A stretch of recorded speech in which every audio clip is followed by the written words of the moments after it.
Hello and welcome to another episode of Golden Nuggets with Sylvia Eldawi. Today I'm joined by Zhann Jochinke of Property Monitor. Property Monitor is the #1 data and analytics provider to real estate agents and also other companies. Anyone that's in the space. So brokers, developers, consultants, banks, surveyors, even end users. Okay. So tell us about the platform. What does it do? What kind of data does it provide? How are you?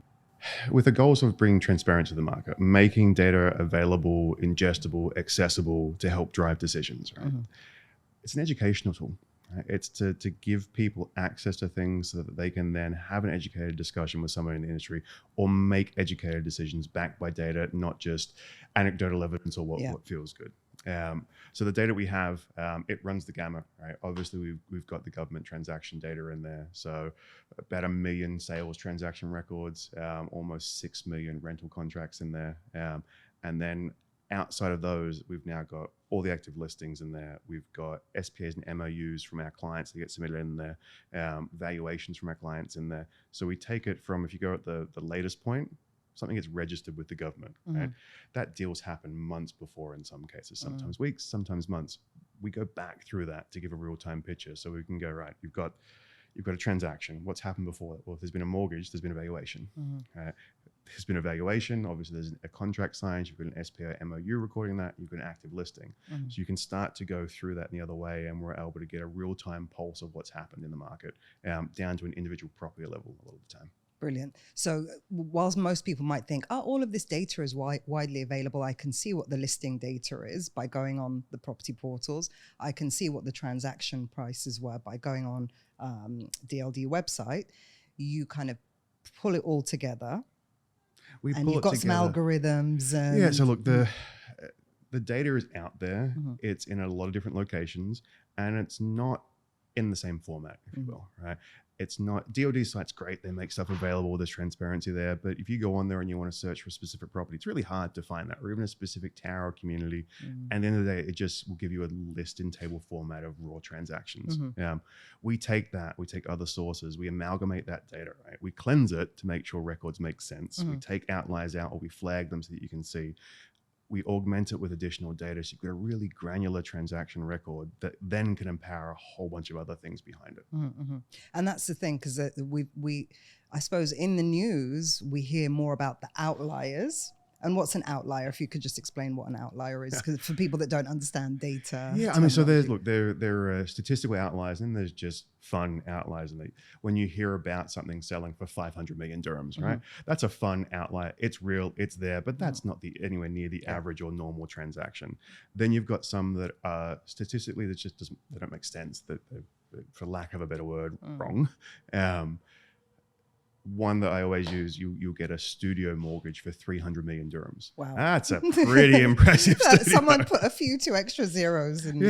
Look, we should think that. It's actually, no, that mortgage loan is a portfolio mortgage for 300 million dirhams made up of multiple properties, but when it's entered, it was just entered with... As a studio. Yeah, so that's an outlier that just really doesn't make sense. But then you've even got some that you might have... Take a building where one bedrooms are always selling between, say, $1 million, $1.5 million. And then you've got one that legitimately comes up as a transaction for 500,000. Real transaction happened, that's the purchase price, but it might not be an arm's length transaction. It might be a gift from father to son, or it might be an estate sale, someone's passed away, so it stayed within the family. That transaction happened, but it's there, it's an outlier. Or you might have one that instead of 1 to 1.5 is 2.5 million. That's a big jump, but it might have been significantly renovated or other things happen to it where it's a legitimate transaction, but it's not within sort of that average what you'd expect to see. So as a real estate agent, typically they might only be using Property Monitor for, an hour before they've got a listing appointment.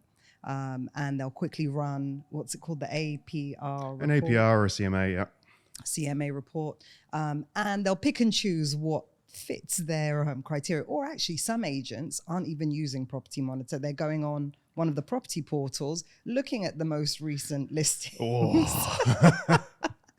What are they doing wrong, and what should they be doing? So look, for a broker, for an agent, their use cases are going to be around presenting what the property's value is, right?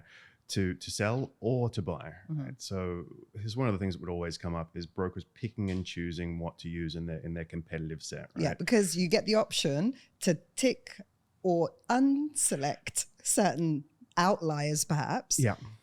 To show in your report. We've always had this where people are like, there's things I don't want to show. I'm like, okay, why? Why don't you want to show them?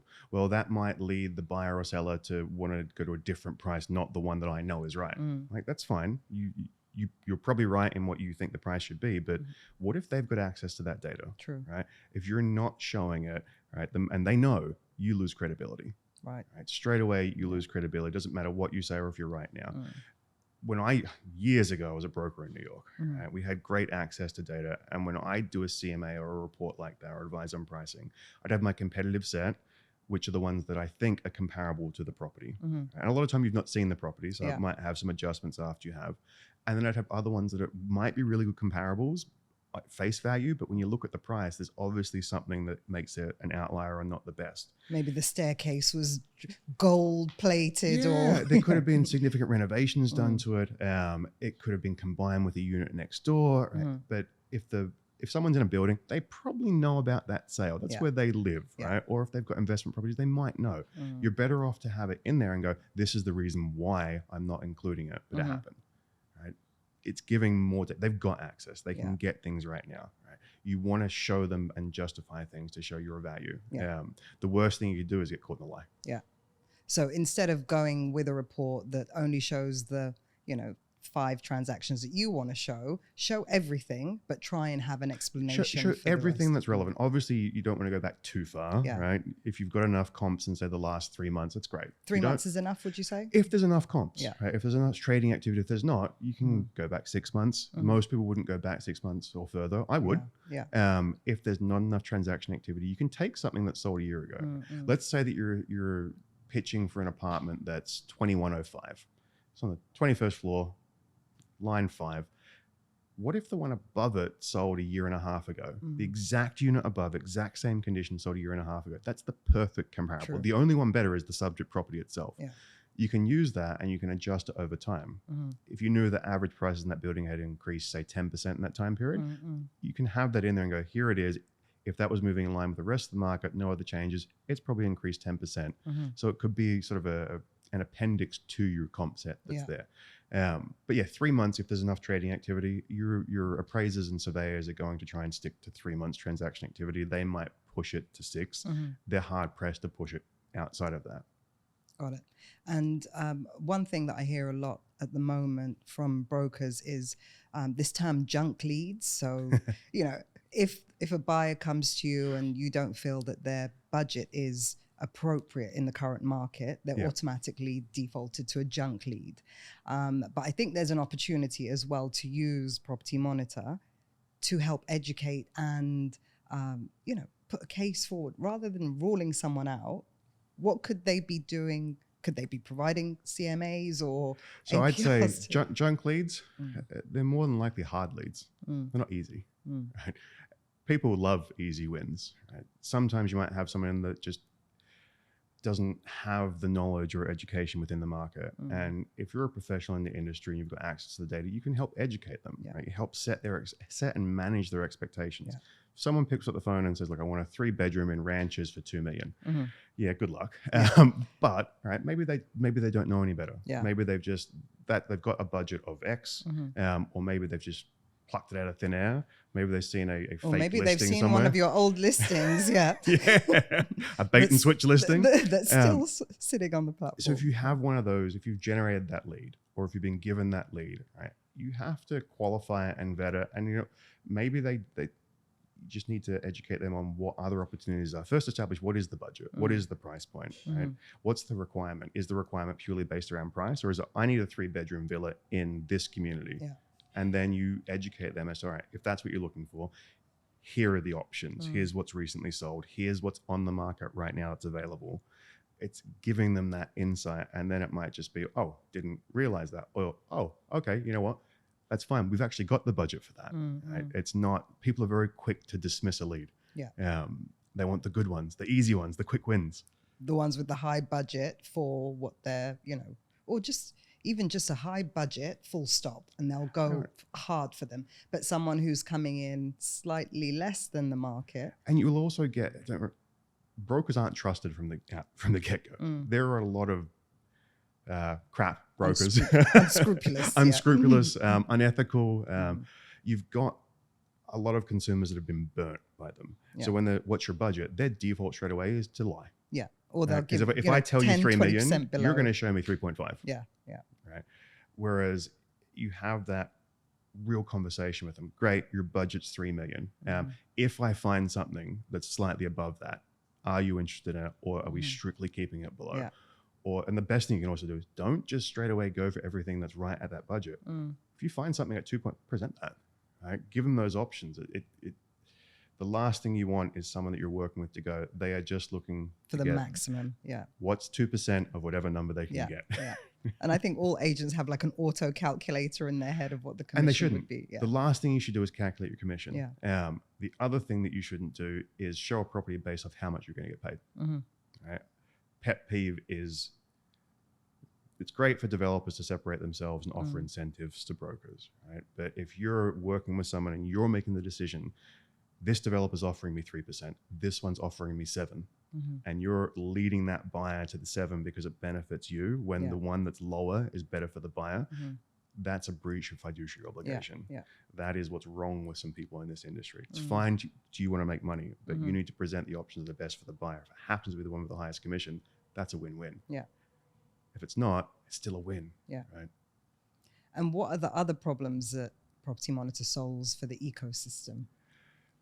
So it's not always necessarily solving problems. It's helping. PropTech, you solve problems. We don't solve anything. It's so look, the company started as giving access and transparency to data to help make decisions. Right. So it was the original problem being solved was lack of usable data. There's always been some form of data out there. So making it usable, making it something that you can use in a CMA, an APR, a market report, or other things to help educate and justify pricing, to help a developer look at what they want to launch. One of the things we're now evolving to, and it's with the rise of PropTech, is we're now empowering other companies to use the data that we have, that we cleanse to build their own solutions. Right? There's several out there, a lot that you're familiar with, some intimately, right? Where they've used our data and our models to power stuff that they're doing, right? We've got other clients that have gone out and they're making, as a company, we're a B2B company, right? We reach the businesses. We don't directly reach the consumers. But you do have, we have some products that are available to consumers. We don't go after that market, right? That's not who we are. We want to reach the consumer, but we don't want to touch them. Right? We want to do that through our partners. But there are some platforms that do touch them. So you might, and I'm not naming names, but you might have a platform and an agency. You type in the property details, and then someone from that agency contacts the owner of that property. That's a risk. Yeah, it's a risk. I mean, we're an impartial platform, right? We're there to serve professionals in the industry. We're not a lead generation platform. We generate some. We don't do anything with them because it kind of conflicts with our model, right? We're not interested in consumer data. Right? We're not going to be calling people. We're not selling data. No one can come to us and go, "Hey, you've got will you share it with yourself?" It's not us. We don't even keep it. Right? Don't have it on our servers. There are platforms out there that have a business case and a use case to generate leads, which is fine. We actually power one of these platforms, Allsop and Allsop, client of ours. They want to reach the consumer and empower them with data. We provide them APIs, and they have a great part on their site where they can get transaction information, they get some statistics, they can look up property history. They have one tool they like to call Nosy Neighbor. What's my neighbor's property sold for? Right? It's educating. Their name is front and center with it. So if anyone that registers, they know what they're registering for. Exactly. Right? Anyone that's providing data to there, right? They know that it's a brokerage site. So if they get a call, there's no surprise. They're giving consent there.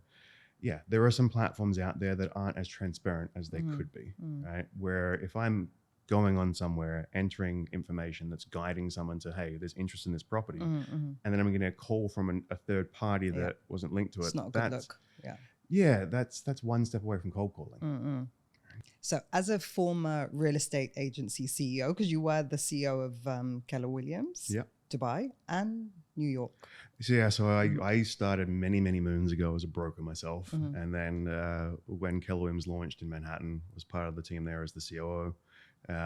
Through what I was involved with there, it got me sort of tapped to come out and launch the master franchises in the ownership group for the region here. Okay. So I launched Keller Williams as the CEO here, and sort of have experience across the New York market, the Dubai market, and then 5 years ago I sort of stepped out of that and into Property Monitor. Excellent. So then how, the life of a broker, it's not like you're a prop tech founder that has no experience in agency. Yeah. So, and you just had the awards or the appreciation awards yesterday.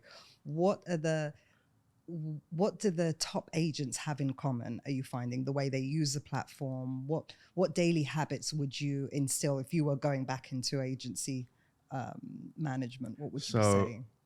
Every day I'd be looking at the data, 15 minutes a day. Jump on the platform and you look at things that matter for your area of expertise, your target market, whatever that is, be it a community, be it off-plan launches, be it a price point, be it wherever it is. Look at that and see what's changed. Right? What happened yesterday? Yeah. Right? What's sold? Right? What's still on the market? What's rented? Are there any trends starting to emerge? Right? Educate yourself and stay up to date with that. Again, because consumers now have more and more access to data. You don't want them knowing something, your buyer or seller knowing something before you do. Right? If they pick up the phone and call you, you want to have that information at hand and be up to date with it. I set aside, for any agent, set aside 15 minutes, 20, whatever works for you to go through, to stay up to date on whatever your area of expertise is, what your target market is. Look at that data, understand it, and ask some questions of it. Don't just look at the headlines. Don't look what someone else is saying. Look at it, but don't get stuck at that. Dig deeper. Yeah. Dig deeper and ask the question, why is that happening? Or is it actually happening? Or is it a misread of the data?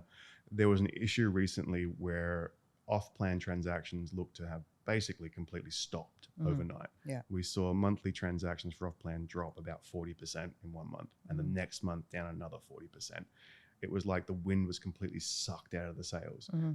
We saw this and immediately started to question it. There was an issue, right? There was a delay in that information coming in to everyone. Right? I noticed that as well. So I think off-plan transactions had dropped from like 6,000 to 2,000 from 1 month to the next. And you had some people very recklessly talk in the media about the off-plan market basically crumbling. And actually it was just a delay of information. Yeah, and these are some smart people that should have asked the question. At face value, yes, the data shows significant decline in transactions. The question they should also always be asking is why? Why? Yeah. Right? The biggest part of my job is to look and find trends, find patterns that are happening that you don't expect to see. Right? And there's a couple of reasons. There could be just a data issue, or there could be something happening. And then you dig into the reasons of, all right, why has that happened? And then you get the answer. And then you go on a show and you talk to someone about what's happening in the market. You don't. There's a lot of confirmation bias that comes there. But you would just see, it's the official data. Why wouldn't you take it at face value? Yeah. So when you take things at an aggregated level, right, it can be misinterpreted. Right? Real estate is done on a local and community level. Right? You can have one community that's outperforming everything else and the market itself is going down, but one community itself is going up. Yeah. So you have to look and ask that question. And in the market here, you've got off-plan, you've got completed. First question that should have been asked is, all right, transactions are down. Is it down for every developer? That's right. And it was. Right? Every developer. Is it down for every community? Yes, it is. Right? Do those things make sense? No. Right? They don't make sense. Absent a COVID experience, absent a GFC type event, right? Those things to completely at one time stop all developer transactions, all communities, all price points, all property types. Especially when you know there've been so many launches recently, it didn't make sense. A ton of launches and they're being absorbed, they're being sold. When everything is going against that, anyone that's in the space should question it. Yeah. Right? Who do you call? How do you? Oh, we call the DOD. Okay. We have a great How does relationship that with call them. go? Like, what's up? Look, we don't know. It might actually be that's what's happened. And it's just having a conversation going, hey, we've noticed this. Yeah. Right. Are you sure? Quite simply, yeah. Have we potentially not picked everything up? Have we made a mistake? Is something missing, right? Is there a reason behind it? And there can be. So it's having that open dialogue and seeking first to understand before potentially going out and making statements that can have an impact on the market. True. We are a sentiment-driven market. It doesn't take much for a story to gain some traction and for people to stop making decisions based on that. I want to know how many people that were potentially negotiating off-plan deals at that time, and they get 1 or 2 articles in the media that that market's not doing good. Did deals stop because of that recklessness? You've got to be very careful what's said. Yeah. Okay. Well, let's tread carefully on this next topic. Russians. I read an article yesterday about the sail coming out of the wind. Yeah. No, the wind going out of the sails. Do we have any data on that? So nationality data is not something that's shared at a government level. And to be honest, in no country do they really share demographic data like that. Annually, DoD will come out and give sort of an overview. We do get it from our subscribers, right? They share information with us. We were able to aggregate that and keep it confidential. So without a doubt, there's been a huge increase in Russian purchase activity across the market. And that remains strong, right? And from the data we see, it's enough sample size to give a representation of the market. Has there been an increase in sale and disposition from Russians? Slightly, but nothing that indicates that they're pulling the money out and going. Some are rolling that money into other investments in the market. Others are upgrading for a larger property. And some have made some money and like, you know what, I've made what's acceptable. I'm pulling that money out for now, but it's not money that's being repatriated and going, which again, was expressed in an article. Some of it may have, but none of it to a level that points that they came and now they're going. Doesn't mean it's not going to happen or couldn't happen in the future, but we're not seeing it now. Has there been a small slowdown potentially? Yes, but it's probably in lockstep with other nationalities slowing down as well. So don't panic. There's nothing right now that's saying there should be panic in really any segment of the market, right? Things are doing well. Everyone should be cautious though. Right? All bull runs come to an end. Right? Every single market, something will happen where it's going to have it, where that market goes from being something that's in a growth phase to a recession phase.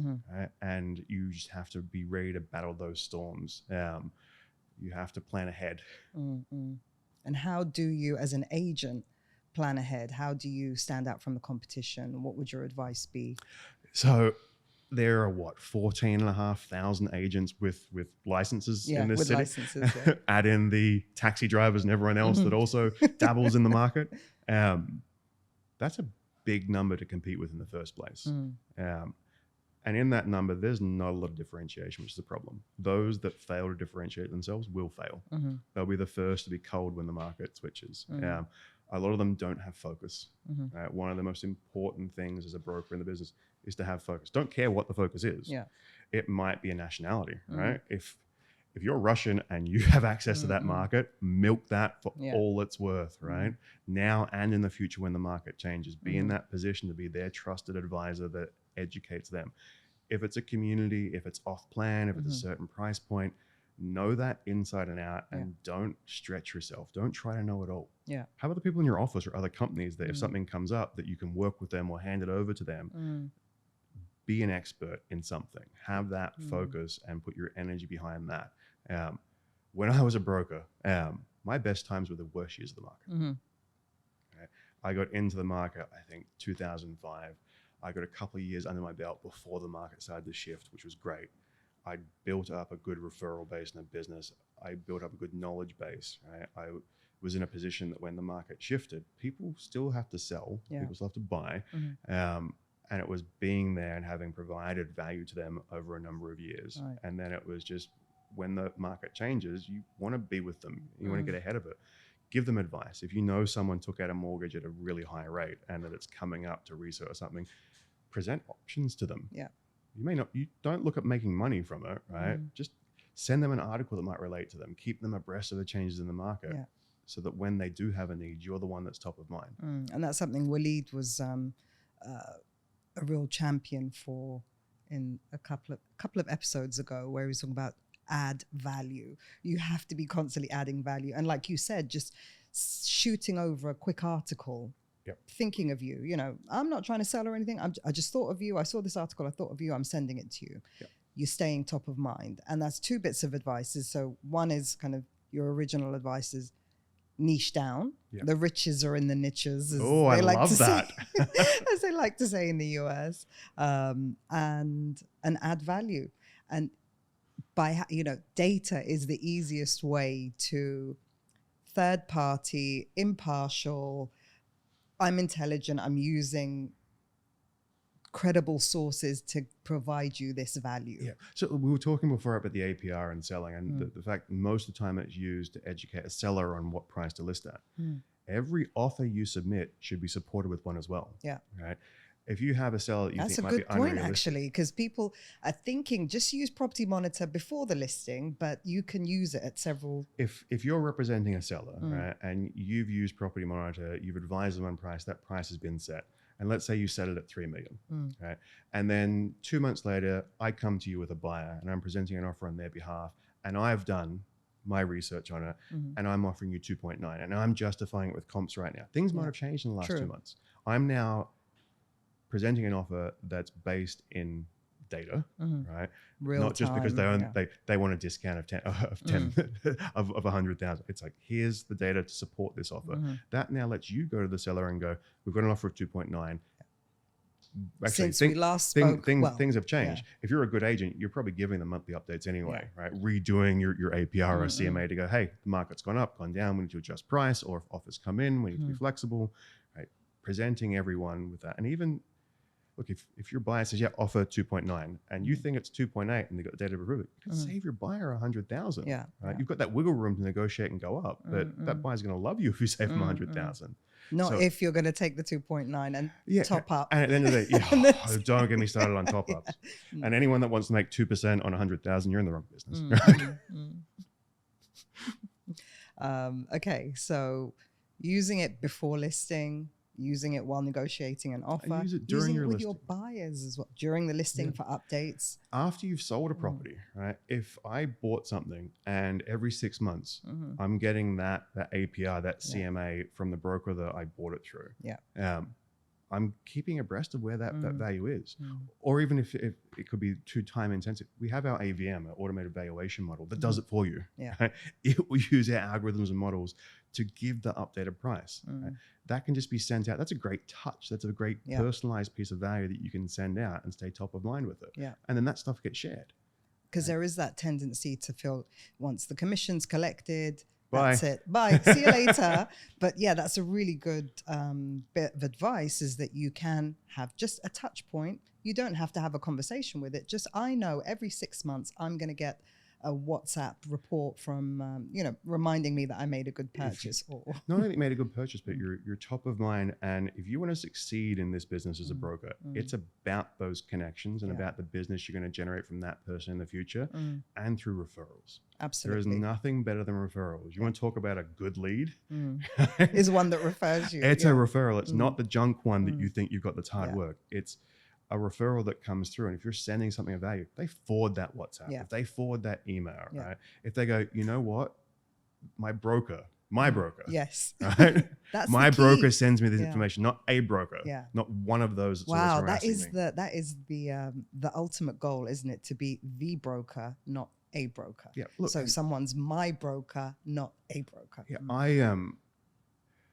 I worked as a broker in Manhattan, and it's fiercely competitive, right? You think it's competitive here, it's another level there. I've watched $1 Million Listing. I can tell. Yeah, it's a tough market to break into, but you can, right? So I started to share a story with you. When I first got into the business, my first listing appointment, which I'd prepared a CMA for, didn't have something cool like Property Monitor, but prepared one for, went in with. Confident with pricing everything was right. So I got into the business, I think I was about 23, from Australia, had a thicker accent then, in New York. So it's obvious I'm not from there. There were 2 questions I didn't want to be asked. How old are you? How long have you been in the business? Right. On my first listing appointment, both of them were asked. Wasn't mortified, but did both you tell ones, the truth? Yeah, pretty much. I might have been a little more poetic with the amount of time in the business. Didn't lie about my age. Yeah. But then I asked myself, why were they asked? And the reason they were asked is I gave doubt. Right? They questioned my experience. Right? What I very quickly learned is that knowledge can trump experience almost every time. So what I did after that is I learned everything about that building. Started small. Everything about that building, when it was built, who the developer was, what every line in the building was. I knew that from the first floor to the 10th floor, it was a 1-bedroom. And then at the 11th floor, it changed to the C line and was a 2-bedroom, whatever. I knew everything. If someone sneezed in the building, I knew. Yeah. Right? When I used to go on listing appointments after that, I would never get asked those questions. Well, actually, I would, but in a completely different way. It would be, how old are you? Yeah. How long have you been in the business? How do you know all of this? Yeah. And their assumption was, because of the information I was armed with, is he must have sold all of it. I never said I did. I never misrepresented anything, but I had the information at hand where I knew and I could educate them. There was never any doubt. That's how I got into the business, was successful. And then what I did after one building, I took the neighboring building. Yeah. I took the one across the street. I took the ones that worked for me, that I wanted to work in, to where if someone sold in there, it's talk to the building broker, talk to Zhann, he knows inside, talk to my broker. That's how I built my business. Right? That's the best thing that you can do. We're talking before at some of the data that they should be familiar with. If you're doing that, if you want to pick a building or a community, know how much activity there is. You could go, great, I want to be in Burj Khalifa. Silly example, but let's play with it. Yeah. How many units are there? How often do they turn over? Right? If there's 100 units in a building and only 2 of them sell a year, that's not a lot of turnover to live off of, right? Yeah.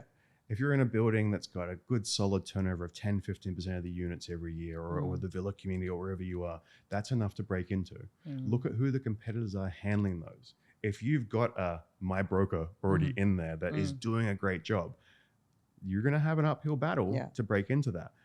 Find where you can be that person so other people have the uphill battle. Know how much is turning over. Have your numbers, be equipped with that. Build a business around it. Don't rely on, or be in a position where you are relying on junk leads. Be in control of your own destiny. Absolutely. So have you got any agent or agency success stories from the platform? We have some that become quite repetitive. We keep seeing come up time and time again. And it sort of, I guess, validates the use of the platform. So people use it for pricing. More and more data is now available to the public, to brokers, different sources. It's all there. Some is driven in actual data and fact, and other is what someone has told them. One of the worst things you can hear as a broker is, oh, my neighbor told me this, or worse yet, this other broker told me it was worth this. So one of the biggest use cases is to validate or debunk what someone else is saying. Right? So let's say you've got a broker that maybe, let's say it's not for nefarious means, it's just not as well educated on the building. They're telling someone, hey, you can get 5 million for this, when it's probably worth 4.5. You can use the platform to go, do a CMA, do an APR, to pull that data together and go, it's great. Everyone can have an opinion. They can tell you what they think it's worth, or you might feel it's worth something, but here's what the data is saying. Here's what's going to support that buyer's decision. Here's what an appraiser or a surveyor is going to look at if the buyer's getting a mortgage to justify that purchase price. So if someone's telling you it's worth X, the data's saying Y, right? So quite often it's used by that to maybe debunk what someone, you get this here. Brokers fight for a listing. Some will just tell the seller whatever they want to hear. Right? There is nothing wrong with trying a price point. If you're advising them on 4.8, they're saying 5. That's not a big gap. But have a strategy. Maybe put, and be honest up front. You know what, Mr. Seller, I'm happy to try it at your price point. I think that 4.8 is probably where we're going to be at, but let's put it out there. You want to put it at 5. Let's do that. I'm going to put, exactly. You set it from the beginning, expectations. Let's try it for 2 weeks, for 4 weeks. If we don't get any viewings, if we don't get any offers in that time period, right now, that we know that's telling us something. So let's try it at this price for whatever, how long, 4 weeks you agree on. After that, we're going to do a price reduction down to the 4.8 that I've advised you on. Well, in terms of pricing as well, there's 2 things. So again, going back to the golden ages, we knew when the portals started, because I was an agent before property portals, but when they came in during that time period, we knew that the first 7 days of going live were the most critical. So there's sometimes it works in your interest not to experiment at the beginning, actually hit the market, on fire. Yeah. So rather than it's about seller expectations. What do they want to get out of it, right? As a broker representing a seller, your job is to sell the property for as much money in the shortest time possible, unless the seller's got other requirements of that. And what you talked about, those first 7 days, it's crucial all around the world. Yeah. Make that best first impression. You go in. If you price it and maybe even underprice it, right? And you put it on the market, what's the worst thing that's going to happen? You get a bidding war. Amazing. What happens in bidding wars, right? It's going to go up. It will self-regulate itself. If you overprice it, what aren't you going to get? Any offers. Any, right? You're going to waste time, and then it's going to become stale. Buyers are going to see it. When a buyer sees a property sit on the market, they start to ask questions, even subconsciously. What's wrong with it? Why didn't it sell? That fatal error in putting it out too high can actually make it sell for less. True. Instead of stick with the example, you go at 5 million, it's 4.8. It ends up selling 2 months later, 3 months later at 4.6 because you've missed that part of the market. If you put it at the 4.8 and maybe it was slightly underpriced, you can offer it full market, right? You can accept that offer, but until contracts are signed, this is how it works, right? It's not binding.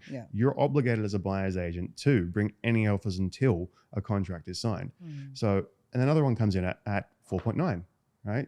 Unfortunately, you have to go back to your buyer or the other broker's buyer and go, another offer's come in. And then you have to learn how to play that. Right? You want to tell people that there's multiple offers. They're real. People abuse this though and try and create bidding wars when they're not there. But legitimate buyer, right? We're going to do a best and final. Right? Come in. We don't want to drag this out. But there are multiple parties interested, and be honest and transparent about it. Yeah. And again, it's see this happen.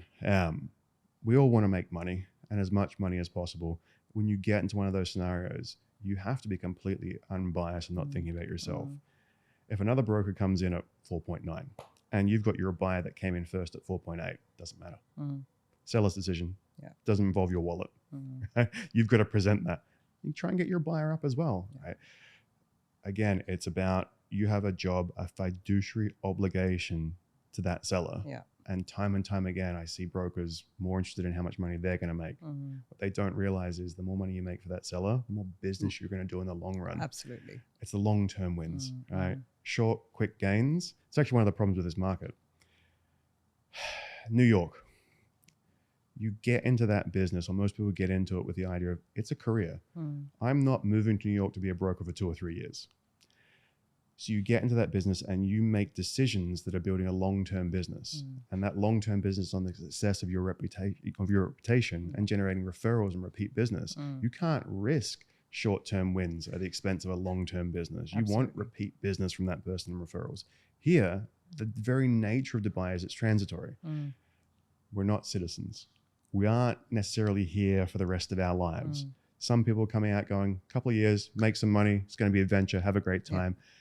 And then they get themselves into binds where they don't really care about the long-term outcome. Maybe they're not as honest as they should be. They take shortcuts. They want to make, they've got their timeline. So they're not treating it like a long-term business. They should be. Right? That's one of the problems just innate in the market. I'm not saying it's widespread, but it's just there. And they go for those short, easy wins without thinking about the long-term implications. But I've definitely seen it change since I've been here. So I came in 2017. And I did, for the first couple of years before COVID, I did say goodbye to a lot of people that were going back home. But now, I haven't said goodbye. There hasn't been a leaving party for ages. It's one of the great things. I mean, I came out with a 3-year horizon, right? I committed to come out, launch a venture, spend 3 years, right? That was the buy-in that I had across the board. 15 years later. I'd always hoped it was going to be longer, but my commitment was 3. And a lot of people came out with that time frame. Now they're coming out going, 5 years, right? Or they come out going, I want to make it work and stay. And now with the way things are changing with visas and other dynamics, you can retire and stay here post that. But it's definitely changing. You used to hear about the people here 10 years and it was like, whew, basically local. Now every second person has been here. I've been here for a decade. Right? And I'll probably be here for another decade. It's home, right? So that has changed, but you still get there's a high turnover still. Or people think of real estate as a temporary career rather than and actually they don't know that the longer you do it well and ethically, the more fruitful it will be down the line. It's not easy being successful in this business. 80-20 rules apply. Yeah. Right. Be in the 20%. Right. Do what you need to be in that 20% for the next 20 years. Don't care if you're staying 2 years. Treat it like that 20 years. You'll get there quicker and you'll build a business for you that's going to be successful. When the market shifts, you won't be one of the first ones that's on its way out, back to being a hairdresser, a taxi driver, or repatriating, going home because you didn't plan ahead and build a business. So be that 20% and use data. But look, use data, educate yourself, be a sponge, right? Go out and listen to people speaking in the industry. Go, even if you're not doing off-plan, go to developer launches. Learn what's coming to the market, right? Listen to talks that are on the market. Listen to your competitors. Listen to their podcasts, right? Be a sponge, be absorbed in it, right? That knowledge is only going to help you. Use our data, use DOD's data, stay educated. It's one of the best things that you can do. New, experienced, veteran in the market. If you're a veteran in the market, never take your finger off the pulse. Because there are thousands of young, hungry kids coming here that will. And you mentioned earlier, have like 15 minutes a day where you're looking at the data. And like you said, if you not just off-plan data, it could be if you're a secondary agent, you should be looking at rental data as well. Again, whatever your area of focus is, have that focus and stay up to date on that there. And 15 minutes a day isn't much. 15 minutes, half an hour. Honestly, if you're spending more than that to look at the data, you're probably stretching yourself too thin and trying to know too much. Right? That small bite size to stay up to date, to know about what's happening. Right?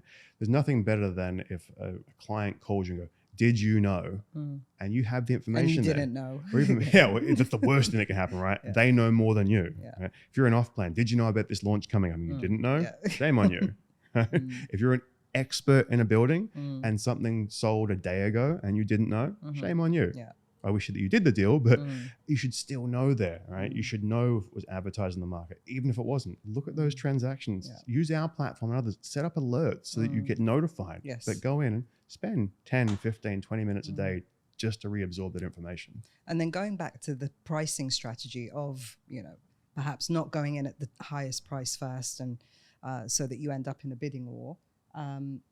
There's another one which I don't know if it's called blocking but pricing properties at one of the drop-down option points of the portals. So this is something that I don't think people are doing.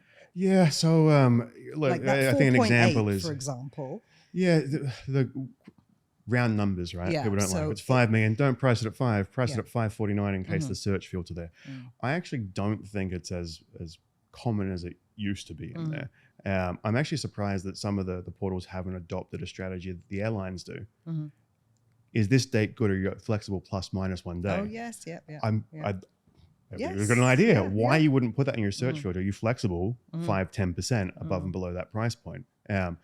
It's frustrating when you see people list at 5 million, 49999, 49998. Come on. But that kind of market strategy of like, for me, it's more of a psychological barrier, right? 4,999,000 feels a whole lot better psychologically than 5. It's that you've crossed over into I'm in the 5s now. Right? But for the search terms, if I put 5 as my limit and I sort by highest to lowest, that 499 is not going to come up. This is highest to lowest after all the featured listings that jump ahead that you have to go through. True. Yeah. So you should be then putting it at the block price, not. Yeah. So I'd love to see the real data behind one of the portals to see it. My experience, and it's probably very biased because we're in the industry. Actually, no, even from Manhattan, once someone's identified where they want to live, the price goes away from their search. Right? If you want to live in, let's stick with Burj Khalifa, easy one. Actually, terrible example, but we'll stick with it. Right? You've decided to live there. And if you're looking for a 1-bedroom, you're probably doing a 1-bedroom with no price filter anymore. You want to see everything that's there. And if you've been in this market, people don't price correctly all the time. You want to see there. If you don't know where you want to live and you're searching downtown, before you find a building, you're putting those on. Right? You're going, all right, I'm looking on a portal. I want to spend, I'm going to one bedroom, I'm going to spend up to 3 million. And then they will inevitably find buildings and they'll drill down into those buildings without some of those filters on there. So I don't know how, I'd love to see the portal data behind it. Mine is more on the psychological when you go up in those tiers, less about the search. But I bet if we took a snapshot, and you could probably have access to this data, to show all the properties actually sold for a 999 price. I bet it's less than 1%. So there are a lot that sell for 888, and it's so there's different. Yeah. So the EMA prices everything at 88. That's not the reason. The Sharma prices everything ending in 828. Used to be how we helped work out before data got better who was selling what. 888 or 8 for Chinese is an auspicious number. Okay. It's prosperity, right? So, and when I worked with a lot of Chinese buyers and sellers in the US. I thought 7 was their number. So 4 is bad. It sounds like death in Cantonese, I think. Okay. But then 9's the emperor's number. 8's a very auspicious number. So they'd always put offers in 888, right? And they'd have listing prices a lot of the time at 888. So that, and even contracts were like, all right, they've offered me this, they discount. Yeah, just to it's only 102 dirhams or something. They're like, fine, do it. You'll see some of those there, but very rarely do you see them outside of that. They are round numbers in almost all of them, bar developer sales. Or bar something that maybe has had a concession because they've bought it, agreed to 5 million, and then there's been one of the ACs has failed, so they're doing a credit of 12 grand or something, so it changes the price weird. And you really don't see anything with decimal places. Okay, yeah, that's true. Like there are 46 some. 46 fills. Okay, what's next for PM? What's next for Property Monitor? What data do you want to see? I know what data I'd love to get access to. What would you love to have access to? I'd love to have access to DIFC data where I live. I want to know what my neighbors are paying. I want to know.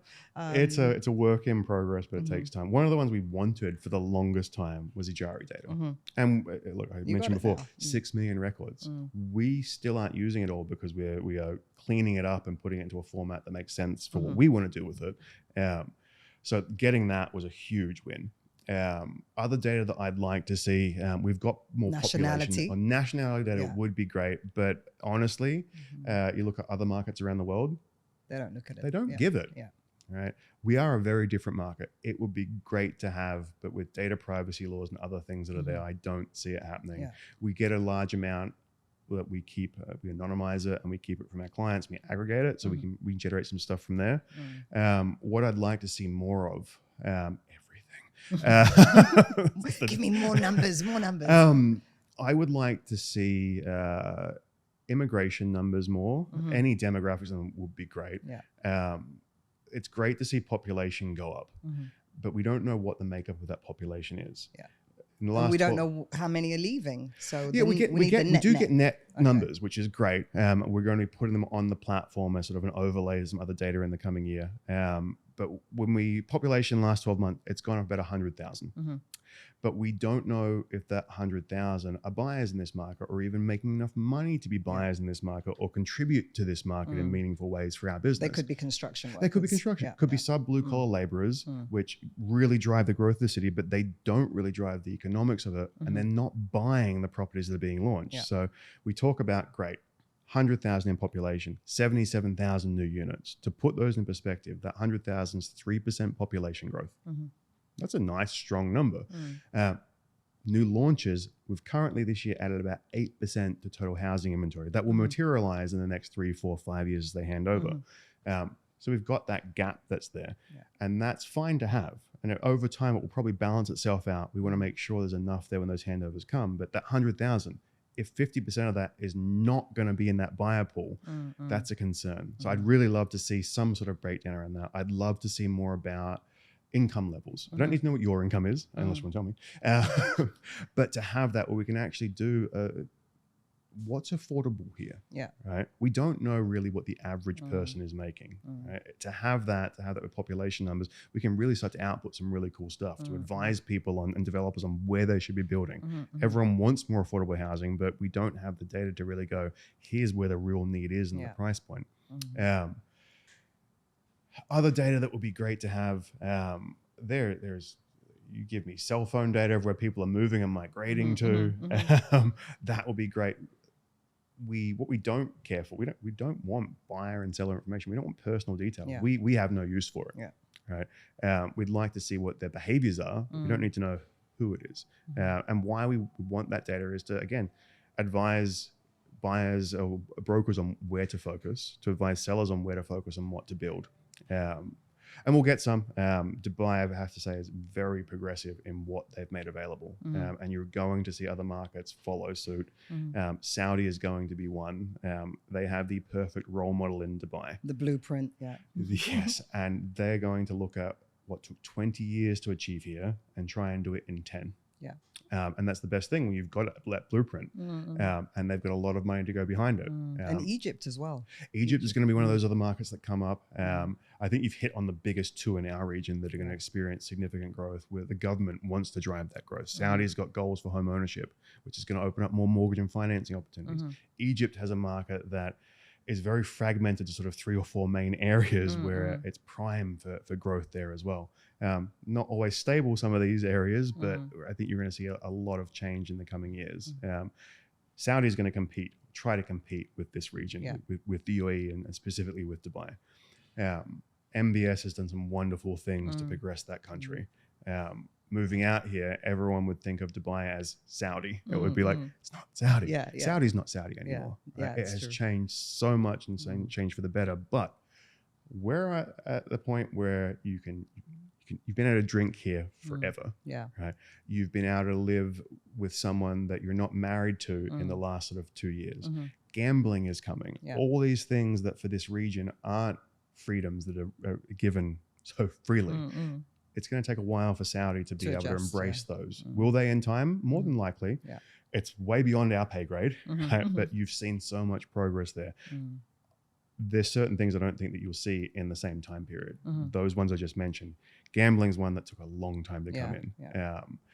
And they'll sit and watch how it pans out here. I think Dubai is even sitting to watch how it pans out here. We've got some really cool announcements today. There was another one for the island finally that we've heard about. There's more progress happening. Contracts have been awarded. Stuff we're going to see in Iraq coming to market. It's going to be an exciting time. Just when it's going to happen. Okay. All right. Well, that was a very interesting, insightful episode. Thank you very much, Zhann. Pleasure. And yeah, that's it for today's episode. Like, share, and subscribe. And if you don't have Property Monitor, get Property Monitor. I mean, definitely get on Property Monitor. Who even are you call yourself an agent if you're not on Property Monitor? Stay educated. Stay educated and Give value. Educate your consumers. Always provide value and prepare. Good times are here. They always change. They won't be here forever. Be ready to ride that market shift. And be in that top 20%. Thank you very much.